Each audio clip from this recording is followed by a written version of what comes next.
Shalom. This year's Purim is a special Purim and won't repeat itself for a couple of years, even longer than that. It's called a Purim Meshulash, and a Purim Meshulash happens when you have a Purim that falls out, when Shushan Purim, falls out on Shabbat, like it does this year. And what happens is that it doesn't really affect most of the Jewish world, but it does if you live in Yerushalayim, because Yerushalayim doesn't keep Purim when we'll keep it this year on a Friday. Rather, they keep it on Shabbat. And Purim Meshulash has a lot of different halachos. Now, what matters for those of us that don't live in Yerushalayim is that we have a complication when it comes to our Purim Suda.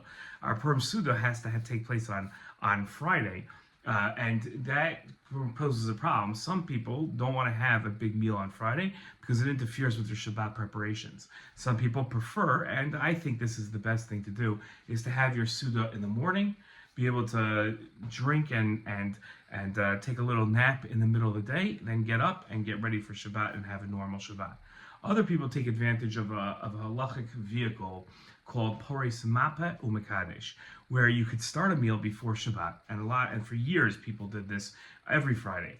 You could start your meal before Shabbat, and then as Shabbat comes in, when the sun sets, you obviously start Shabbat, and you put a tablecloth almost over your food. You recite Kiddush. Okay, now if you already made a bar pir guffin because you've been drinking wine during your Purim Suda, which you started earlier in the day, and so then you don't say bar pir guffin again, you just recite Kiddush. You then continue with your meal, and then at some point you have to daven Maariv at the end of your meal. It gets very complicated, which is why, just my personal advice, don't do Poris Mapo Makadesh. It seems, after reviewing the halachos, almost impossible to fulfill and to do it properly. So just have your meal early in the morning and then have a regular Shabbat. Now, for those in Yerushalayim, Purim gets very complicated because you're going to hear Megillah Thursday night and Friday morning like everybody else. You're going to do Matanos Le'evyonim. You're going to give money to the poor on Friday. But your meal is going to take place on Sunday morning.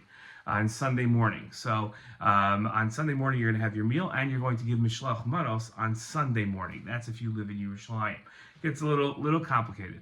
And then on Shabbat, for the rest of people that don't live in Yerushalayim, we're not going to really do anything special. But in Yerushalayim on Shabbat, you're not going to recite Al Hanisim, but what you are going to do is you're going to have a drasha about Purim, so that way you have Divrei Torah about Purim, and you recognize the fact that it is Shushan Purim, just that you're going to push off the mitzvahs of Purim that you haven't already fulfilled on Friday to Sunday. I hope that's clear. If it seems confusing, just watch the video again until it becomes clear. Okay, Shalom. And Purim Sameach.